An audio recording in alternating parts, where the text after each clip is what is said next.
Hello, everyone. Welcome to the Pathways to Family Wellness podcast. My name is Dr. Brendan Rudin, Pediatric and Family Chiropractor. And joining me today is Dr. Gregg Stern. Greg, thanks so much for coming in. Oh, I'm thrilled to be here, Brendan. I love the podcast, so very excited to be a guest. Awesome. I've been, a long time wanting to have you on. So let me read your bio, and then we can jump into the topic that we've got, which is going to be very interesting for today. So, Dr. Gregg Stern is a chiropractor with a family wellness practice in Buffalo Grove, Illinois. He has a diplomate degrees in the areas of chiropractic pediatrics, maternity and family wellness care, and acupuncture, and has published research on chiropractic and infertility. Dr. Stern has been involved in the educational branch of the ICPA, the International Chiropractic Pediatric Association, for years and is a member of the Academy Council on Chiropractic Pediatrics. Dr. Stern is also a past president of the Buffalo Grove, Lincolnshire Chamber of Commerce. Dr. Stern's practice focuses on enhancement of health, performance, and overall wellness of the body, mind, and spirit for all family members. So for today, we're kind of going back to the archives for Pathways, which is really cool. There's an article several years ago that you had written about intent and intention. And so I want to spend some time talking about that. And before we jump into the topic, I guess if you can let us know what cued you into the importance of the idea of intent, or what is intent for purposes for our listeners as well. What are we talking about when we're talking about intent and intention? Yeah, so in the article, it just starts out with the thought process from Deepak Chopra. And it talks about him saying that intention is information and attention is energy. And when you put your energy towards what's going on in your head or what you're focusing on, that's the direction you're going to go, good or bad. So Yes. if you're focusing on good stuff, hopefully that's what you're going to manifest. But on the opposite thing, if you're focusing on not so great stuff, guess what? That's where you might go as well. Yeah. For me, I actually have three components to intention, and a lot plays out as related to chiropractic, because intention is the difference between, people will walk in the office first time there and they'll say, "Oh, are you going to manipulate my spine?" Yes. And my answer is, well, let's talk about that because no. Yeah. And Yeah. so then what I try to explain to them is that manipulation, boy, it is what it sounds like. It's a rough, it's manipulating. It's trying to change something forcefully, etc. But an adjustment, the difference between manipulation and adjustment is the intent, and it has a mental or what you're thinking about component. It Mhm. has an emotional, where your heart is component, and it has an energetic component. All those three things are vital for Yeah. producing the results that we get as chiropractors. Because there are other professions that'll go take a weekend class or what have you and go out and manipulate the spine, but they don't get results like we chiropractors do. Yeah. And it really revolves around intention. Now, that's really, pardon me, that's related to chiropractic, but intention applies across everybody's life, and we can talk about that more.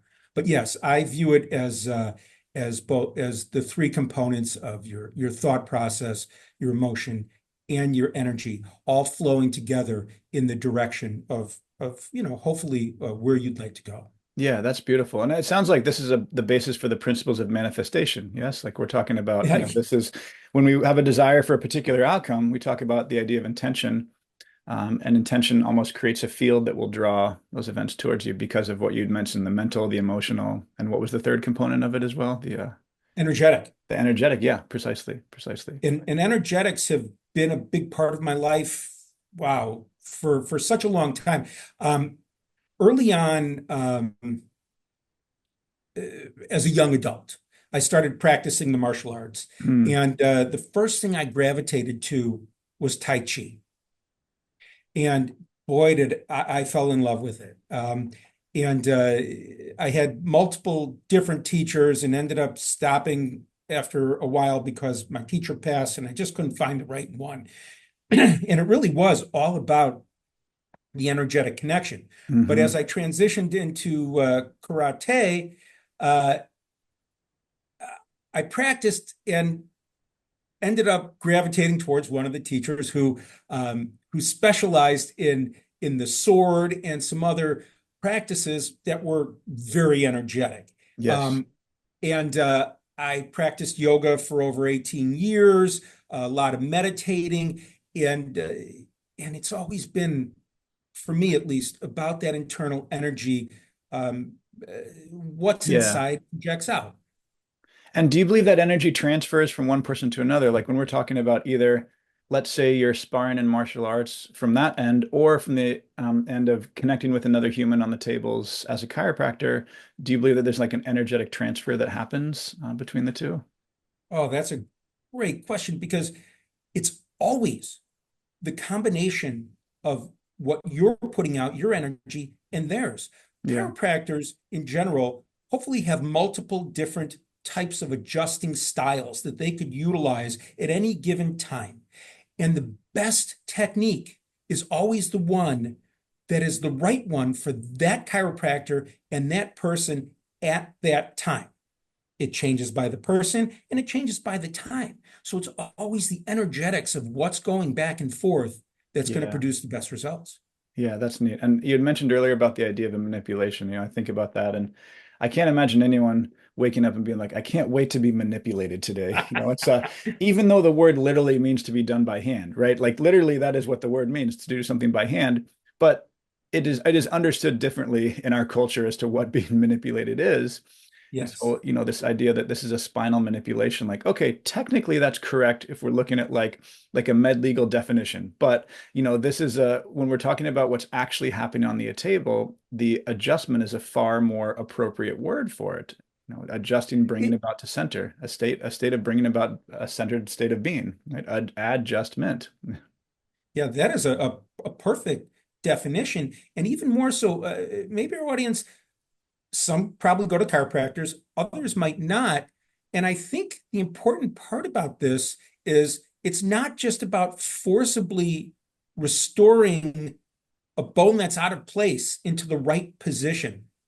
Chiropractic um, it's a science, art, and philosophy. And so the science, I mean, we as chiropractors go through intensive studies. In essence, most of what your medical doctors go through is related to the basic science, and we have a heavy focus on anatomy, physiology, and neurology because that's the stuff that's important for us. And then, of course, adjustments instead of studying about drugs. The art I mentioned before about that toolbox of different techniques or Yes. ways that you adjust people, that's the art. Choosing the right one for the right time. And the philosophy, that's what differentiates chiropractic from all other types of healthcare because we view the body as self-healing and self-regulating. The body has the absolute capacity to heal itself. The only problem is we're constantly getting in our own way with our lifestyle stressors. Mhm. It's almost like your house in a storm and a big surge comes through and you blow a fuse. Is blowing a fuse a good thing or a bad thing? Yeah, of course we know that fuse is it is. It's a good thing in that situation because otherwise there's too much energy in the system. Right. Because if you didn't have a fuse box, maybe the house turns, gets on fire or blows up. Something bad. It's put there for our protection. But in our lives, the storm is our lifestyle, the chemical, physical, mental, emotional stressors Yeah. that we experience on a daily basis that at some point can become overwhelming and, in essence, cause blown fuses in our spine.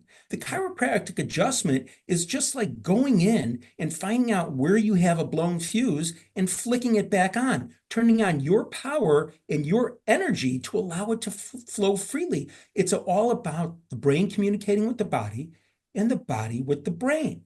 And so this blown fuse is a term that we call subluxation, a term that I use all the time in the office here. Um, but the idea is, and getting right back to where we started, um, it's not a bone out of place per se. That's a way to visualize it, but it's a joint that's not moving properly. And the important part of it is interfering with how the brain's communicating with the body and the body with the brain. Almost like you only have one, two, or three bars on your cell phone instead of the full four. Yeah. So that's it's so vital to understand that we're not manipulating the spine.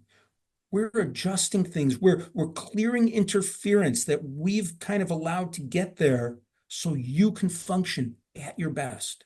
That's awesome.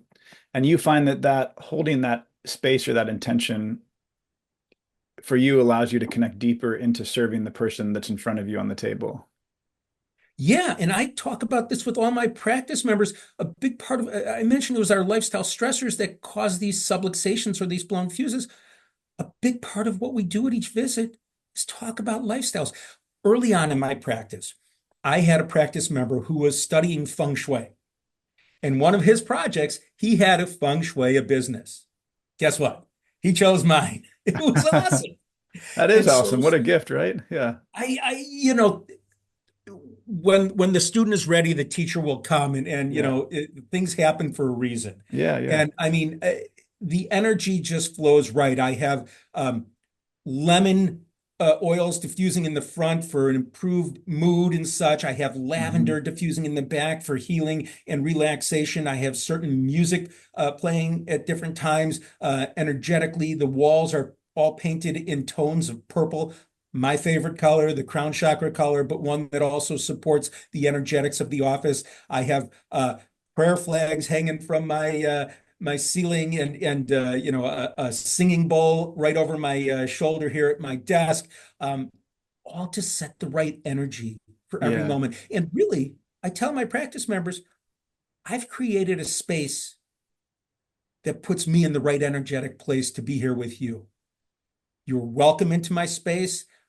I hope it's something that enhances your life and your health. Yes. And I encourage you to do whatever you need to at home to make it that way for you. Do you find that there's sometimes conflicting intentions? Like if I can go down a little bit of a rabbit hole here with some of the intention, you have the healing space, you have your Mhm, intention. Do you mhm. find that sometimes folks are coming in, but they've got some deep-seated intentions of their own about like, I want to get better, but there's all these energetic beliefs and patterns that are layered up there that are causing a lot of resistance to the healing process?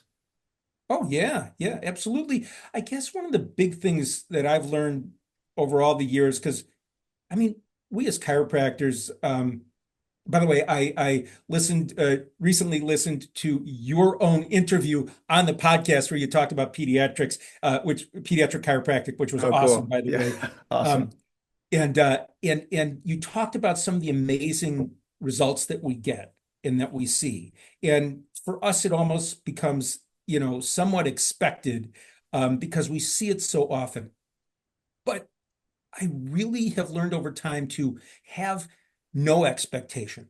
Yeah. Even if someone's been coming in for years, I don't expect to know where their subluxation is going to be today. I don't expect I'm going to know what that person in front of me wants. So I guess my thought about what you said is I just try to leave it wide open. Yeah. And I describe it to them as kind of peeling off layers of the onion. There's going to be ups and downs. You're going to go through things. You're going to have releases of emotion and energy, and of course, physical stress and strain. But it'll be up and down, and you've got to you got to work through it. Yeah. Some of that you'd mentioned like an educational piece of it or having conversations. I'm sure a big conversation piece is helping to remind people to trust the process or trust their bodies or trust themselves a little bit more because of all those um, energetic, I guess I'm using the word intention loosely, but these intentions that folks have about like how the way that things are, where they haven't been encouraged to trust themselves or trust their body or trust the world. There's been a level of concern or stress that's stuck in the system. And the higher vibrational field will always pull the lower vibrational up to it. So Yeah. if there is, although except the exception to that is if you watch children playing on a playground, who is ever behaving the worst, everyone gravitates towards that person, which is funny. It's not like the best behaved child, everyone starts behaving better, but that's a separate conversation. Um, but in the healing space, the higher energetic vibration will pull up the lower vibration towards it. So if there's, energy of stress or strain, let's say people are coming in and they're having a really hard time, having a really hard day, if you can hold that open space field for possibilities, their field and intention will tune into yours, and then they will leave in a better spot because of that. Um, wasn't necessarily asking a question, but I'm curious if that's something you've observed or you agree with as well. Yeah, I mean, super, super great observation and valid point. I mean, again, everyone has to go through their own process, I guess. And and we can kind of provide information, be guides and coaches, and that's kind of how, and educators, that's how I view us Hmm. as chiropractors and doctors. But the old format of I'm telling you what to do to make you better, uh, I don't that paternalistic approach to health doesn't work in what we do. And I think largely that's not popular anymore. That's almost like a style of the old style of medicine and healthcare was like the doctor as God or savior, and like, we are omnipotent and omniscient, and all Yeah. shall bow before the great altar of medicine. I feel like right now there's a lot more push towards autonomy and choice and, putting people back in the driver's seat of their own healthcare choices, which Yeah, they always were, but it was just a right. different philosophy.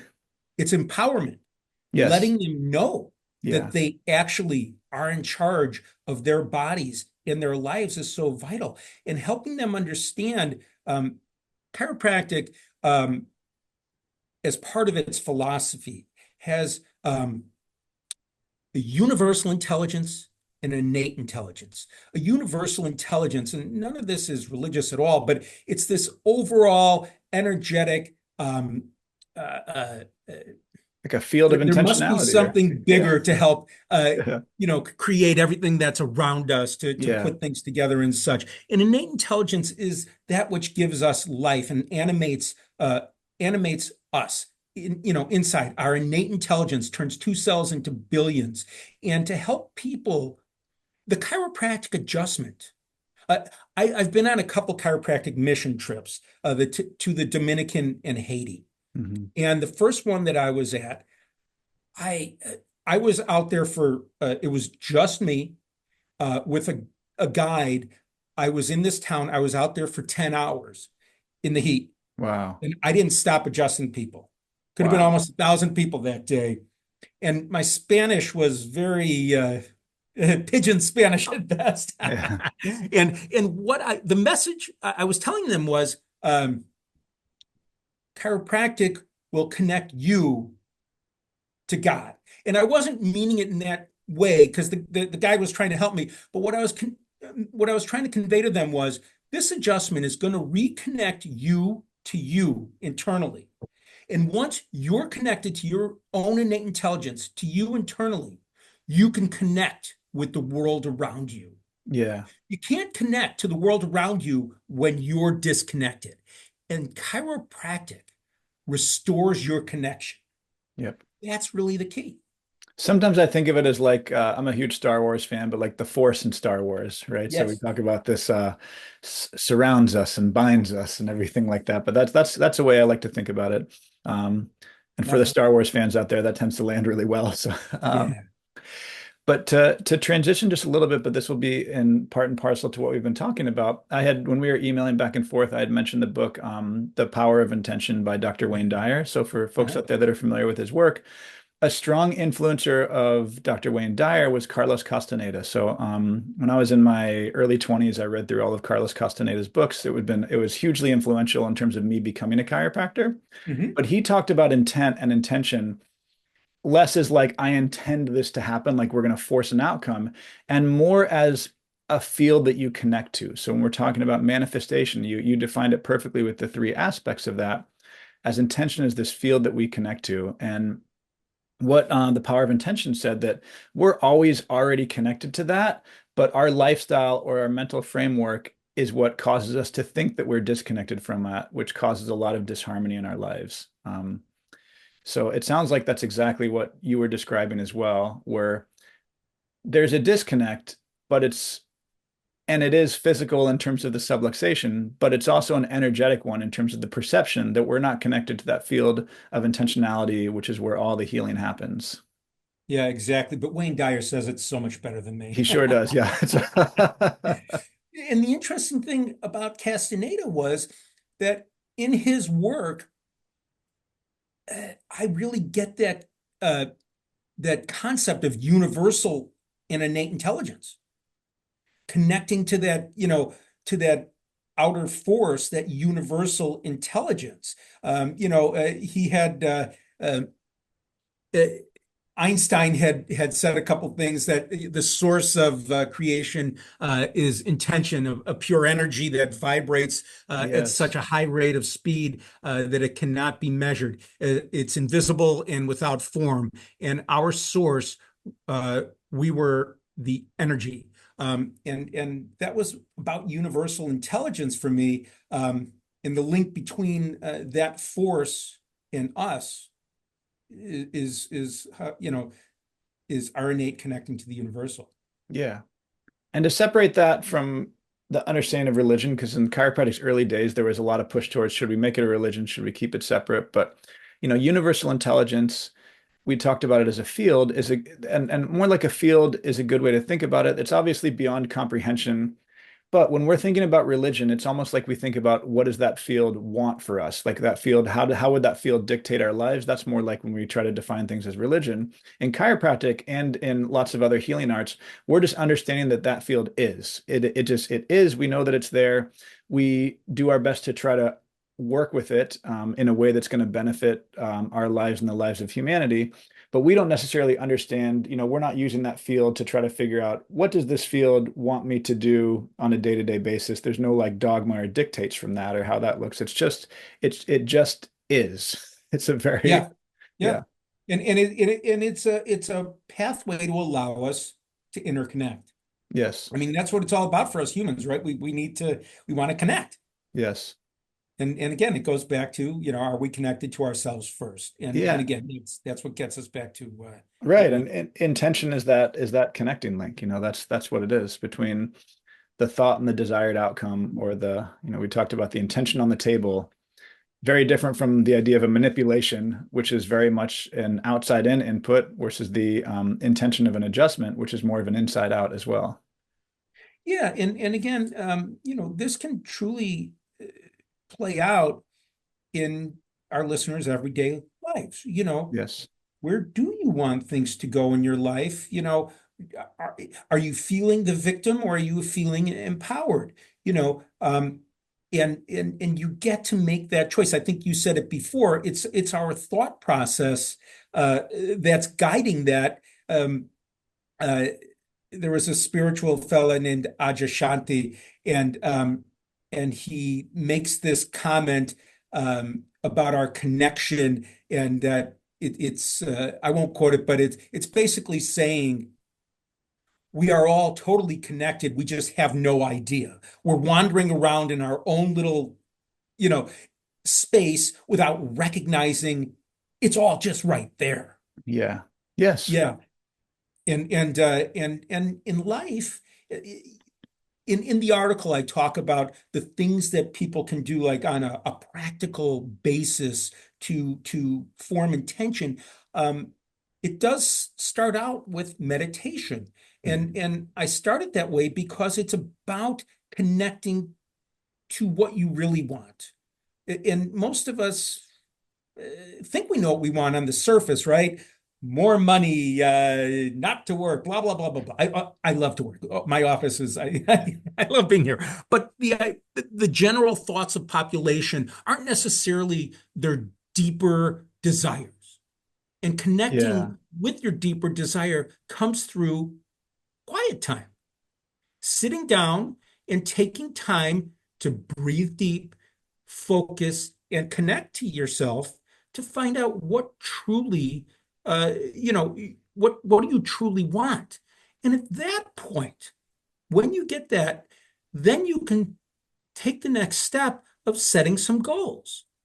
Yep. How do I get there? Let's set some short and medium range and long-term goals on how I'd like to get to what I truly want. How do you support those goals? You can do them with daily affirmations. Write out a bunch of positive things to affirm yourself and your ability to achieve your goals. And now you've set an intention for where you want to go. That's kind of a practical roadmap of how to do Yeah. this in your life.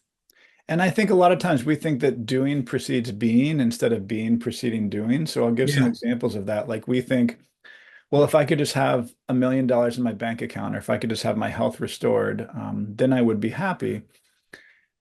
But really, what we're wanting with all of these things is the feeling, for the most part, that goes along with that outcome. It's less about the outcome and more about the feeling that we think would accompany that outcome.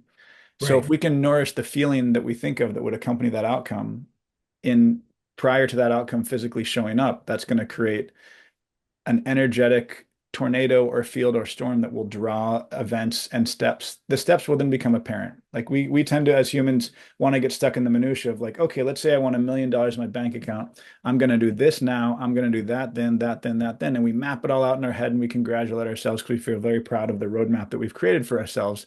And those things are important. But in the idea of being, or the intention preceding doing, that intention is that feeling that we're going after, that feeling in the field. And so if we know, if we can, like you had mentioned, in a state of meditation, get to that quiet space where we can feel the outcome of what that feeling that we're really looking for, because that's really what it is, of having that big thick bank account, then the steps to go there would automatically appear in that state of peace and quiet, instead of it being a forced outside in outcome, a manipulation of the events versus an adjustment of the internal events, right? So, Well put. yeah. Well put. And also, what is that $1 million in your bank account? What's that going to do for you, internally, right? Yeah. Because that is the outside component that you think is going to make you feel X, Yes. and what Yes. is that? Yes. Yeah, that's exactly it. Outside in versus inside out. So, yeah. Yeah, I think that a lot of self-development people and such, uh, they talk about setting your intention every day. And I think that's important because I always say to people, well, if you don't set your intention each day, someone else is going to do it for you. And it might be that person who cuts you off with road rage, spills coffee on you, or what have you. And then Yeah. the day might not go the way that you hope. But if you are setting your own intention, when someone cuts you off or spills coffee on you, you tend not to react the same way. You have a greater ability to respond, which Yes. which really helps you continue on in your day the way that you'd like to. Yeah, that could be a whole nother podcast as well, right? Reaction versus response. I mean, Yeah, that's just it also. Um, in my earlier years, my life was mostly wandering, and a lot of things were accidental and feeling based, which directed me, wanderings took me so far, and in terms of like allowing things to unfold, but not necessarily being totally in the driver's seat of those things unfolding. And then I realized that there's a lot of good to that, but if we really wanted to get to where I wanted to go, it was going to be time to be intentional about things a little bit more as well, right? So just like what you had mentioned, and sometimes that yeah. takes an element of discipline also. Oh, absolutely. I think like many of us, we start out in a place of wandering through life ignorantly. Yes. Now, there provides its own bliss, right? 100%. Yeah, it's like, you're like, woo, and then Life is good. You're enjoying it and what have you. But then and a lot of good has come from the wanderings, but there's more. But but Yeah. then a lot of people flow into more responsibility and kind of feeling victim or Yeah. being done to them. Something is, things are being done to them, which hopefully doesn't last too long, at which point you realize, okay, I've got to start to take a little control Yes. of over all of this. And the positive way of doing so is what you just discussed about setting intention and such. Yeah, that's just it. Because then before you know it, you wander into situations you may not have intended, but because you didn't intend anything happened. Right. Right. So yes. Yeah, absolutely. Um, well, this has been really interesting. Is there anything else that you think we want to talk about regarding intent or intention? Any other practical tools you'd like to leave, or things that you think are good for our listeners to understand or know about? Well, I guess I just want to reiterate that remember, you are in control. If you don't have um, the people, the community, the environment around you that's empowering you, then guess what? You need to make some changes and build that in Yep. because you need the community. You need your tribe. One of my recent newsletters, I put out a video newsletter. Well, I've got 24 years of health and wellness newsletters on my website in the last 10 years or so are videos, but it's on Kula.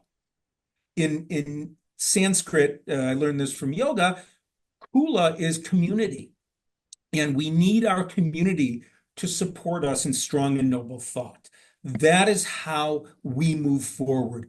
Otherwise, the world can run you over because there's always those that are, you know, out for themselves, pushing, and shoving, and you need that support. And that's applicable across the board, especially as pediatric maternity and family wellness chiropractors, supporting pregnant moms to Oh be able yeah. to birth and have the pregnancy that they want, supporting the children, supporting the families. This subluxation that I mentioned, it runs in families. I tell every parent, Oh yeah. this is a trickle down kind of thing. You need to be you bring your kids in. I get that, and that's awesome. But guess what? They're getting that chemical, physical, mental, emotional stress primarily from the household, especially the little ones. Yep. Everyone needs to be under care, but you need to find your community. You need to have a support system. We all need that. And then you'll be empowered to be you, the best Beautiful. you can be, and Beautiful. have a wonderful life. That's beautiful. Appreciate it. Greg, thank you so much. How can our listeners connect with more of your work? Um, well, like I said, I've got 24 years of health and wellness newsletters, all free for everybody there. It's www.sternchiro.com. Contact information is all on the website. I have a contact us, phone number, email. You're welcome to reach out to me however you'd like. Use those newsletters, to your family's benefit. It's out there for you. Facebook page is Stern Chiropractic. I'm in Buffalo Grove. There's a couple other Stern Chiropractics. All right. Very But good. I really appreciate this. This has been great. So fun talking to you. Yeah, you as well. All right. Talk to you next time. Yeah, take care.